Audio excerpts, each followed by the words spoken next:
నమస్కారం సార్. బాగా wait చేయించానా? Power కోసం 10 ఏళ్ల నుంచి వెయిట్ చేస్తున్నాను. 10 నిమిషాలు లెక్క కాదు. కూర్చో. సీఎం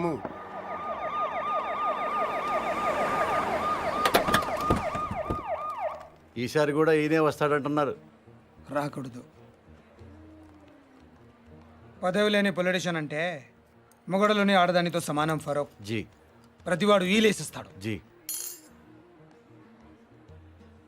వాల్యూ ఉండదు. చివరికి నీలాంటి వాళ్ళు కూడా వెయిట్ చేయిస్తారు. అయ్యో అది కాదు సార్. ఎగ్జాంపుల్కి చెప్తున్నాను. ఈసారి మనం కొట్టాలి ఫరూక్, లేకపోతే లాభం లేదు. ఆల్రెడీ పేపర్ వాళ్ళు మర్చిపోయారు. జనం కూడా మర్చిపోతే కష్టం. మీరు అలా అనకండి సార్. ఓటుకు వేయించు కొందాం, చాలకపోతే ఫుల్ బాటిల్ కూడా ఇద్దాం. పుల్లగా తాగి పడుకుంటారు. ఓటు వేయడానికి ఎవడు రాడు. మరీ మంచిది, మనమే హ్యాపీగా రిగ్గింగ్ చేసుకుందాం. ప్రతిపక్షంలో ఉన్న మనమే రెగించేస్తే పవర్లో ఉన్నాడు వాడంతా చేయగలడు బాజీరెడ్డి. పోనండి వేసేద్దామా? అలా చేస్తే వాడి పుట్టి పట్టుకుని వాళ్ళ వేడ సీఎం అవుతుంది. మరేం చేయాలి? నన్ను చంపాలి. ఓ కుర్రాడు 10th ఫెయిల్ ఇంటికి వచ్చాడు అనుకో, అందరూ వాడిని తిడతారు. అదే వాడు రిజల్ట్స్ చూసుకోగానే దారిలో ఏనుతులను దుక్కి జనం బయటికి లాగి ఇంటికి తెచ్చారనుకో, అందరూ వాళ్ళని ఓదారుస్తారు. ఫస్ట్ కేసులో పరీక్ష తప్పాడిన వాడి మీద కోపం ఉంటుంది. సెకండ్ కేసులో చచ్చి బతికాడిని సానుభూతి ఉంటుంది. నాకు అదే కావాలి, సానుభూతి. అందుకే నా మీద హత్యా ప్రయత్నం జరగాలి, కానీ నేను బతకాలి. ఫరూక్, రేపు 10వ తారీఖున మన పార్టీ ఎన్నికల ప్రచారం ప్రారంభమవుతుంది. అదే రోజున నా మీద అటెంప్ట్ జరగాలి. నన్ను హాస్పిటల్లో జాయిన్ చేస్తారు. టీవీ వాళ్ళు కవర్ చేస్తారు. అదే చూసి నా అభిమానులు 2-3 కిరోసిన్తో కాల్చుకుని చేస్తారు. మిగతా ప్రచారం అంతా హాస్పిటల్ నుంచే చేస్తాను. స్ట్రెచర్ మీద పట్టుకొని ఇంటర్వ్యూ ఇస్తాను. వీల్ చైర్లో వెళ్ళి ఓటేస్తాను. బ్రహ్మాండంగా ఉందన్న. Wheelchair to CM chair. దీనికి బాగా ఖర్చు అవుతుంది సార్. ఎందుకు? చంపాలంటే 1016 కూడా చేసేవాళ్ళు ఉన్నారు. బీహార్ నుంచి వస్తారు, చంపేళ్ళిపోతారు. కానీ మీరు బతకాలంటే మాత్రం ప్రొఫెషనల్ కావాలి సార్. ఎంత ఖర్చైనా పర్లేదు, అలాంటి వాళ్ళని తెప్పించావు. ఎక్కడి నుంచో తెప్పించక్కర్లేదు సార్, ఇక్కడే ఉన్నాడు. అవునన్నా, హైదరాబాద్ బాగా డెవలప్ అయింది. ఏం కావాలన్నా ఇక్కడే దొరుకుతుంది. ఇంతకి ఎవడాడు?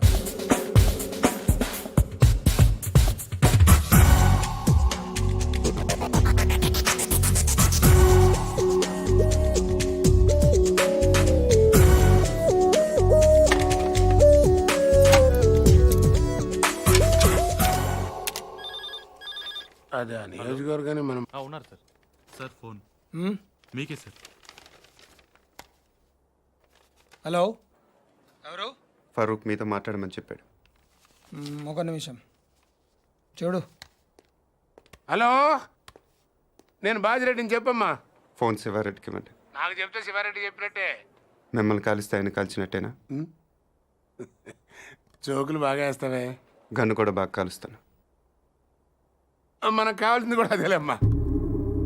ఫరూక్ అంతా చెప్పుంటాడు కదా, మర్డర్ జరగాలి కానీ మనిషి మాత్రం మిగలాలి. 1.5 అవుద్ది. ఎంత? 1.5. బాగా ఎక్కువ కదా. పొలిటికల్ కన్సెషన్ ఏం లేదా అమ్మా? పోనీ గిఫ్ట్ కింద మిమ్మల్ని ఫ్రీగా కాల్చిన. అంత గిఫ్ట్ మనకు వద్దులే కానమ్మా. ముందు 75, పని అయ్యాక 75, ఓకేనా? పని అయ్యాక నేను దొరికిపోతే? మొత్తం తీసుకుని నువ్వు మిస్ అయిపోతే? నాకు మర్డర్ చేయటమే వచ్చు, మోసం చేయటం రాదు. ఓకేనయ్యా, ఒకేసారి ఇచ్చేస్తాను. కానీ ఇచ్చే ముందు మన ఇద్దరం ఒకసారి కలవటం ఫార్మాలిటీ కదా. అవసరం లేదు. మాకు అవసరం. 1.5 ఇస్తున్నామయ్యా. కనీసం నీ ఫోటో చూసే భాగ్యం కూడా మాకు లేదా? గన్ చూడాలనుకోండి, తప్పు లేదు. కానీ బుల్లెట్ చూడాలనుకోవద్దు, చచ్చిపోతారు. డబ్బుల్ని 1000 రూపాయల డినామినేషన్లో బండిల్ కట్టండి. ఆ బండిల్ను ప్లాస్టిక్ కవర్లో ప్యాక్ చేసి ఆ ప్యాకెట్ని రెడ్ కలర్ VIP బ్యాగ్లో పెట్టండి. మీ మనిషిని రేపు రాత్రి 9ంటికి బ్యాగ్తో సహా బేగంపేటలో లోకల్ ట్రైన్ ఎక్కమనండి. బ్యాగ్ని సీట్ కింద పెట్టి గట్కేస్తులో బ్యాగ్ వదిలి దిగిపోమని చెప్పండి. రా దిగాడా? సార్ నువ్వు అక్కడే ఉండు. ఆడు మన ఎయిర్ బ్యాగ్తో దిగుతాడు. ఫాలో చేసి వాడు ఎక్కడికి వెళ్తున్నాడు చూసి నాకు ఫోన్ చేయి. అలాగే sir. Sorry. It's okay. Okay ఏంటి ఓకే? మీకా సార్? ఆడికి చెప్పాను. వాడిని చూసావా? వీడు ఆడుగా సార్, వేరేవాడు. వాడు కాకుండా వేరే వాడు అయినప్పుడు వాడు ఇంకెవడో అయి ఉంటాడు కదా సార్. ఆబ్రెయిన్ నా కొడక 1-2 కాతరా 1.5 లెక్కటానికి ఒక రోజు అట్టింది. సార్ ట్రైన్ కదిలింది. అట్టగా చూస్తా ఉండు, తర్రని వెళ్ళిపోద్ది. అవును సార్. ఎక్కి చావు. సార్ బ్యాగ్ ఉందా? ఉంది సార్, ఆ. కానీ డబ్బులు లేవు సార్. ఆ? సార్ అది ఎవడో నా వెనకాల కూర్చున్నట్టున్నాడు సార్. వెనక కూర్చుంటే మనం చూడలేం కదా సార్. నా కొడుకు డబ్బులు తప్పేశాడు సార్.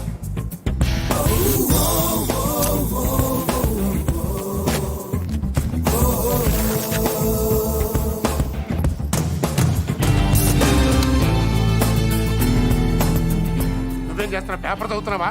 మీకెలా తెలుసు సార్? ఇందులో తెలియడానికి ఉంది, పైన చదువుతున్నావు, కింద కోసుకెళ్ళిపోయాడు. మరి ఇప్పుడు నన్ను ఏం చేయమంటారు సార్? రిటర్న్ ట్రైన్ ఎక్కి మిగిలిన పేపర్ చదువుకుంటూ వచ్చాయి. సార్ ఇంకా ఏంట్రా? బ్యాగ్ బాగా చిరిగిపోయింది సార్. నువ్వేం టెన్షన్ పడకు నాన్న, జాగ్రత్తగా తీసుకొచ్చాయి, కలిసి కొట్టించుకుందాం.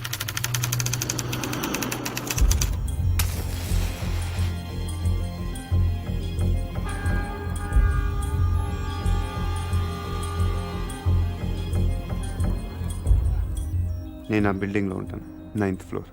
రేపు ఒక కారు అద్దెకి తీసుకో. మనకు తెలిసిన వాళ్ళ దగ్గర వద్దు, కారు ఏదైనా కొత్త ట్రావెల్స్ చూడు. లైసెన్స్ కావాలి, అడ్వాన్స్ 10,000.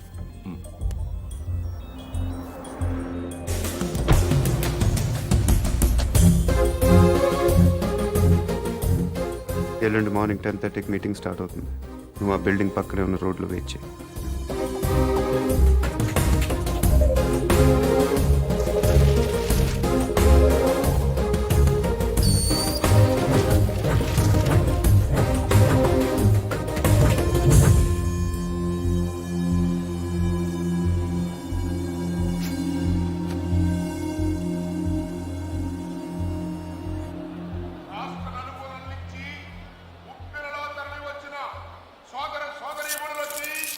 పార్టీ అభిమానులకి, పార్టీ కార్యకర్తలకి, జిల్లా నాయకులకి, పత్రికా ప్రతినిధులకి, మీడియా వారికి, పోలీసు సిబ్బందికి మా హృదయపూర్వక నమస్కారాలు తెలియపరచుకుంటున్నా.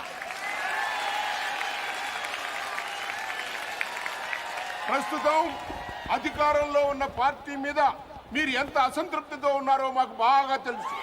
వాళ్ళు అప్పులు చేస్తే మీరు వడ్డీలు కట్టారు, వాళ్ళు తప్పులు చేస్తే మీరు పన్నులు కట్టారు. అధికార పార్టీ వైఫల్యాన్ని ఈ జనప్రతినిధులకి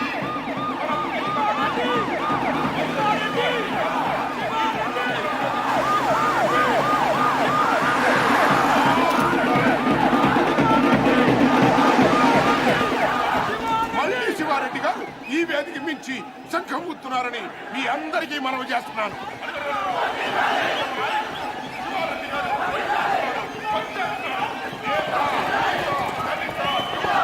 మైనారిటీ, ముఖ్యంగా మహిళల యొక్క ఆశాజ్యోతి మన పార్టీ అధినేత, మన అన్న మంత్రి శివారెడ్డి గారు.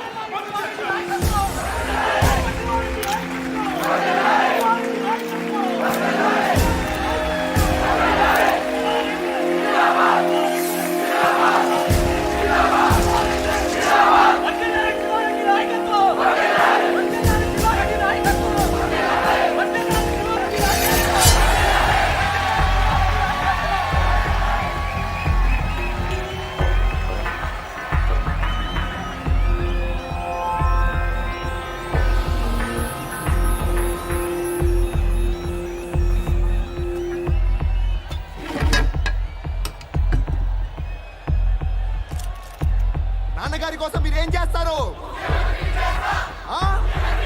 గట్టిగా అసెంబ్లీకి నిలబడాలి. నాన్నగారి గురించి ఏం చేస్తారో చెప్తారు.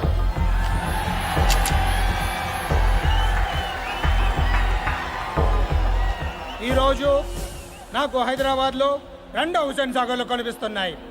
ఒకటి ట్యాంక్ బండ్ కింద ప్రవహిస్తుంటే, ఒకటి ఇక్కడ ప్రవహిస్తుంది. మీరు ఇలా వేస్తే హీరోలో పుడతారు, మీరు ఓటు వేస్తే నాయకులో పుడతారు. మీరు అవునన్నవాడు మంత్రి, కాదన్నవాడు కంత్రి.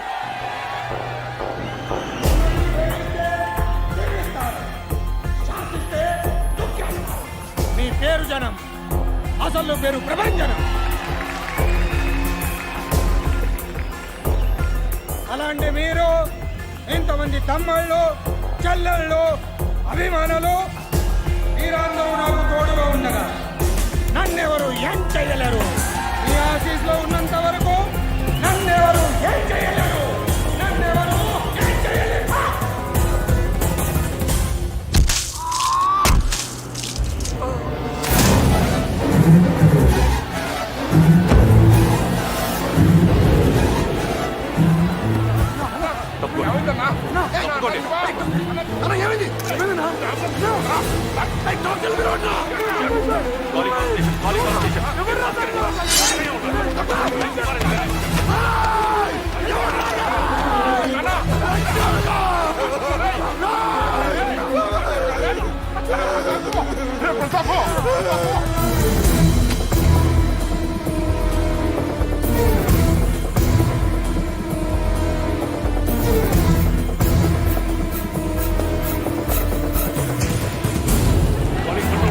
కంట్రోల్ రూమ్ ఇంకా 100 మంది కావాలయ్యా.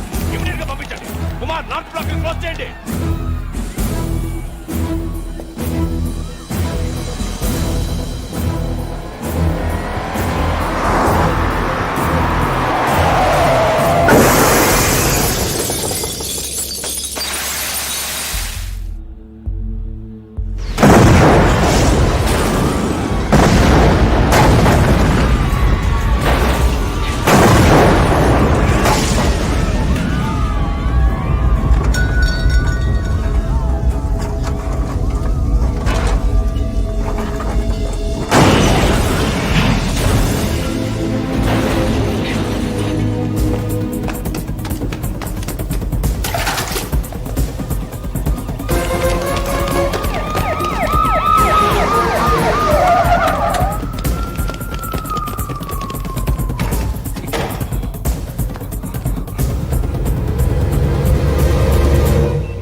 Got him.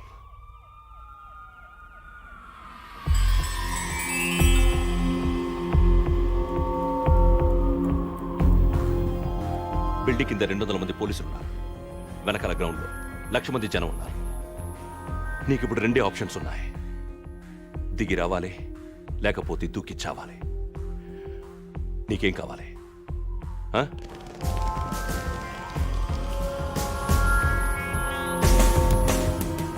You have only 3 seconds. 1